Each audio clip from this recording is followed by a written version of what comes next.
Aujourd'hui, on va parler d'accessoires pour votre caméra GoPro, que ça soit de la marque GoPro officielle ou alors d'une autre marque qui fait des accessoires qui sont compatibles avec les GoPro. Donc que ça soit pour vous, si vous cherchez des accessoires ou si vous connaissez quelqu'un qui a une GoPro et que vous voulez lui faire un cadeau parce que ça va être bientôt la saison des fêtes, on va voir les accessoires les plus utiles à avoir quand on a une caméra GoPro, mais quand je dis les plus utiles, évidemment, ça va dépendre de l'activité que vous voulez documenter. Tout le monde ne va pas avoir les mêmes besoins, donc c'est pour ça que dans la première partie, je vais parler de moi, mes accessoires préférés, et dans la deuxième partie, je vais parler des accessoires que vous m'avez recommandés. Donc je sais pas si vous avez vu, mais j'ai demandé sur différents réseaux quel est l'accessoire ultime que vous avez acheté, celui dont vous ne pouvez pas vous en séparer et qui était votre meilleur achat. Et du coup, j'ai eu pas mal de réponses et je vais pouvoir comme ça vous parler des choses qui sont les plus revenues et des accessoires qui ont l'air d'être le plus utiles en fonction des activités. Mais tous les accessoires dont je vais parler, je vais essayer de faire en sorte que ça soit des accessoires qui soient compatibles avec le plus de modèles de caméra possible. Donc pas que avec le dernier modèle de GoPro. Je vais essayer de rester dans des petits budgets au cas où ça soit pour faire un cadeau à quelqu'un. Donc à part pour un accessoire, il me semble, ils sont tous à moins de 50 €. Je vais vous parler d'accessoires qui m'aident à faire de la documentation, donc des vidéos de voyage, de vlog, tout ça. Donc moi j'ai 3 accessoires que vraiment je voulais vous présenter, et si je dois partir en voyage ou en week-end, c'est vraiment ce que je vais prendre avec moi dans mon sac. C'est marrant, je viens de m'en rendre compte, mais il y a un gros point commun entre ces 3 accessoires. Donc je vais commencer avec le premier, qui est le seul de mes 3 accessoires qui est de la marque officielle GoPro, qu'on peut accrocher sur n'importe quoi, et comme on peut voir, ça peut tourner à 360 pour pouvoir incliner sa caméra dans le sens qu'on préfère. En général, c'est fait pour être mis sur la bretelle d'un sac à dos et avoir une image qui va montrer ce qu'il y a devant nous. Donc l'accessoire est plutôt bien fait. Vraiment, la pince est de très bonne qualité, elle risque pas de se décrocher toute seule, sauf s'il y a beaucoup de force. Et tout le dos de la pince est magnétique. On peut donc l'accrocher facilement sur n'importe quoi qui est en métal. Et pour moi, qui aime bien faire des timelapses dans la ville, c'est très pratique parce que dès qu'il y a un poteau, un panneau, un lampadaire ou quoi que ce soit, je peux juste poser ma GoPro comme ça et commencer un timelapse. Donc quand on est en ville et qu'il y a des surfaces métalliques partout, ça peut être vraiment pratique. Après, on peut aussi le mettre sur la surface de sa voiture, mais avec les vibrations, j'aurais moins confiance. Et après, quand je veux filmer chez moi, j'ai plusieurs choses qui sont métalliques aussi. Donc par exemple, je peux l'accrocher sur un frigo, sur une hotte. Je peux vraiment avoir ma GoPro qui est attachée un petit peu partout. Ça peut être très pratique du coup quand on aime bien faire des timelapses ou des plans fixes où sa GoPro va être à un endroit. Donc je vais vous mettre le prix là sur la vidéo de cet accessoire parce que le prix change en fonction des périodes et vous pouvez le trouver sur le site gopro.com. Si vous avez l'abonnement, vous aurez une réduction.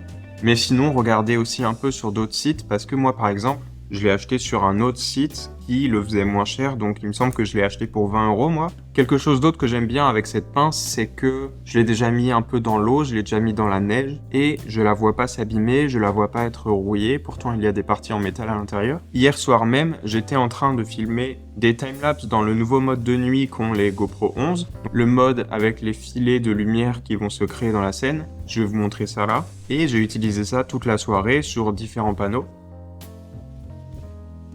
Je vais passer au deuxième accessoire. Celui-là, j'en ai jamais parlé sur la chaîne et pourtant je l'utilise beaucoup. Et c'est ce petit trépied de la marque Joby. Donc, c'est une catégorie qui s'appelle des GorillaPod. Vous avez sûrement déjà vu des personnes avec des trépieds comme ça. Là, moi, c'est un des plus petits qu'ils font. Je l'ai acheté, il me semble, sur Amazon. Déjà, ici, on va pouvoir avoir une rotation de la caméra pour vraiment ajuster son angle comme on en a envie. Et on peut même aller jusqu'à avoir la caméra dans ce sens-là si on a besoin, donc ce qui est très pratique. Bon, la seule chose à savoir avec cet accessoire, c'est que quand on l'achète, il faut absolument avoir aussi cette petite pièce, donc qui permet juste de faire un raccord entre la fixation GoPro et un pas de vis pour trépied normal. Et grâce à ça, on va pouvoir utiliser ce trépied. Mais vraiment, c'est le trépied que j'utilise le plus. Il est vraiment très pratique. En quelques secondes, on peut le mettre dans la forme dont on a besoin. Parce que la plupart des trépieds, si par exemple on est sur un terrain qui n'est pas complètement plat, s'il y a des cailloux ou de la neige ou quoi que ce soit, on va avoir sa caméra tout le temps qui va être un petit peu de côté. Avec celui-là, le fait de pouvoir ajuster comme on veut les jambes qui sont flexibles. Et une fois qu'on a posé sa caméra, ce qui est bien, c'est qu'on peut encore un petit peu ajuster l'angle. Donc très bon accessoire qui prend pas beaucoup de place non plus, on peut l'avoir dans sa poche. Et une dernière chose qui est particulier avec ce modèle-là, c'est que ces pieds rouges que vous voyez en bas là sont aussi magnétiques. Du coup, comme avec la pince, je peux attacher ça sur n'importe quelle surface métallique. Donc si jamais par exemple je veux l'enrouler autour d'un poteau, d'une barrière, j'ai la possibilité de l'enrouler, mais aussi d'avoir la caméra qui est bien fixée grâce aux pieds métalliques. Donc voilà, vraiment pour moi ça c'est l'accessoire multifonction qui est parfait. On peut même par exemple, si on veut vlogger en ayant la caméra comme ça, on arrivera toujours à enrouler les pieds autour de quelque chose, donc très pratique. Je ne l'ai pas acheté très cher, je l'ai acheté sur Amazon, il me semble que c'était à 28 €, donc j'essaierai de vous mettre le prix ou le lien dans la description. Après, c'est bien pour documenter, mais pour toute utilisation sportive, ça va pas être le mieux, parce que à cause du poids de la GoPro, si on bouge de manière trop violente, ça va tout simplement faire tomber la GoPro. Donc c'est quelque chose qui m'arrive jamais quand je suis juste en train de filmer normalement, mais s'il y a des vibrations, qu'on est en train de courir ou quoi que ce soit, je pense que ce n'est pas un accessoire à envisager.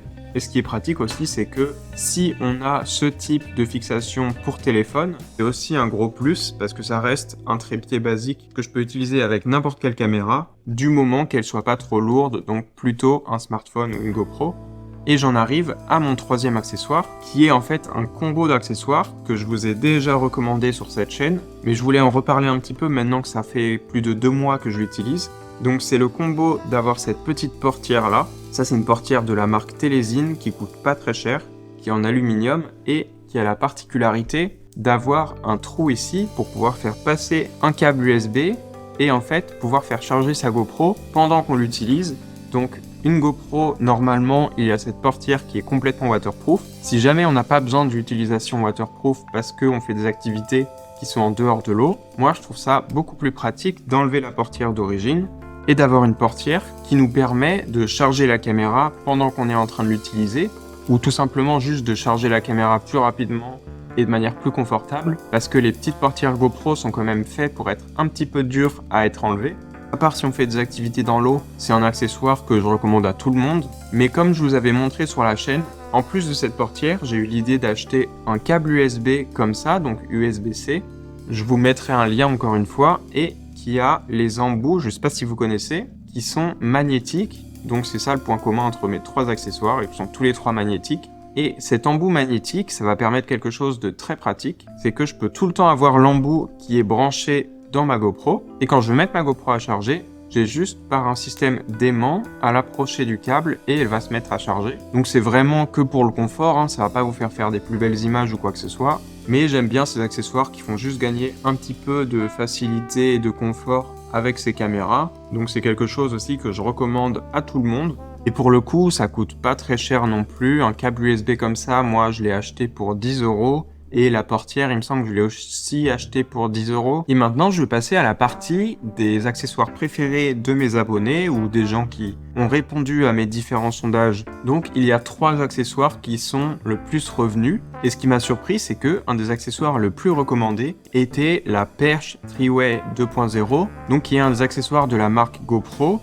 C'est plusieurs bras qui se déplient pour avoir une perche qui peut être assez longue, et qui a un système de trépied pour pouvoir poser sa caméra. Ça nous permet d'avoir un assez bon trépied et de pouvoir aussi avoir une perche pour se filmer ou pour filmer quelque chose d'un peu plus loin. Surtout qu'on sait que les accessoires GoPro sont de bonne qualité. Donc si jamais vous cherchez un accessoire comme ça qui fait perche trépied pour vous filmer vous-même en tenant la perche dans la main, c'est celui qui a été le plus recommandé, donc je pense que vous pouvez partir là-dessus. Le deuxième aussi, c'est marrant parce que c'est un accessoire moi que j'ai déjà eu, que je trouve qui est vraiment très bien, mais j'ai un seul problème avec, c'est qu'on a l'air un petit peu bête. Avec une fixation GoPro qui ressemble à une fixation un peu classique, mais qui au bout a une partie qu'on peut mettre dans sa bouche et bloquer avec les dents, et ça va vous permettre d'avoir votre GoPro qui est placée ici, donc devant la bouche, et ça va être très pratique pour faire des plans qui sont en POV, donc en point of view. Et vraiment l'avantage de ce type de fixation, c'est que déjà on a les mains totalement libres quand on l'utilise, et aussi même si on a l'air un petit peu bête quand on a une caméra qui sort de sa bouche, c'est un endroit qui est très pratique en fait pour avoir une caméra. On a vraiment l'impression d'être à la place des yeux de quelqu'un, et aussi quand on va bouger la tête, du coup la caméra va suivre ce qu'on regarde. Donc on a vraiment l'impression en fait d'être dans un jeu où on voit à la première personne, à la place de quelqu'un. Donc ça fait des images qui sont très immersives. Si vous voulez faire des plans à la première personne, ça sera toujours mieux, je trouve, que le harnais ou alors la caméra sur la tête. Parce que la caméra est soit trop haut, soit trop bas. et on n'a pas vraiment l'impression de cette vision immersive que va avoir une caméra qu'on a pile ici. C'est un accessoire qui est pas cher. Et le troisième accessoire le plus recommandé, celui-là je l'ai gardé pour la fin parce que malheureusement c'est un accessoire qui coûte cher. C'est aussi de la marque GoPro et c'est tout simplement le Volta. Donc c'est une espèce de perche qui fait trépied et qui surtout a une batterie externe placée à l'intérieur du manche. Vous pouvez alimenter votre caméra pendant que vous l'utilisez. Donc il y a un petit cordon USB qui sort et on peut avoir jusqu'à 3 ou 4 charges, il me semble, de batterie. Donc si vous êtes quelqu'un qui dans tous les cas va utiliser sa caméra avec une perche, en gros ça va vous permettre d'utiliser votre GoPro pendant des heures et des heures sans avoir de problème de batterie. Il y a aussi dessus quelques boutons pour que ça fasse télécommande, commencer et arrêter de filmer. Mais le problème, voilà, c'est que ça coûte un peu plus cher. Si jamais vous filmez vos voyages, vous faites de la randonnée, ça peut être pratique parce que ça permet de ne pas avoir à changer ses batteries tout le temps et du coup de ne pas avoir à perdre de temps. Mais je vous conseille de l'acheter si vous avez l'abonnement GoPro et que du coup il est en réduction, ou si vous arrivez à le trouver en réduction sur un autre site, parce que c'est quand même un accessoire qui est assez cher pour vous ajouter juste un petit peu de confort. On peut aussi acheter une batterie externe à 20-25 € qui va faire que la caméra tient tout aussi longtemps. Là c'est juste histoire d'avoir un combo de tous les accessoires possibles en un seul, perche, trépied et batterie externe, plus télécommande. Donc voilà, c'est vraiment l'accessoire un peu de luxe. J'espère que cette vidéo où on a parlé d'accessoires vous a plu, que ça vous a peut-être inspiré si vous aviez cette envie de vous équiper pour pouvoir filmer des plus beaux plans avec votre caméra. N'hésitez pas à dire dans les commentaires si vous pensez que j'ai oublié un accessoire qui peut être utile aux autres personnes qui vont voir la vidéo. En tout cas, si vous êtes abonné à la chaîne, on se retrouve dans des prochaines vidéos qui vont sortir très bientôt. Je vous remercie d'avoir regardé jusqu'à là et je vous dis ciao!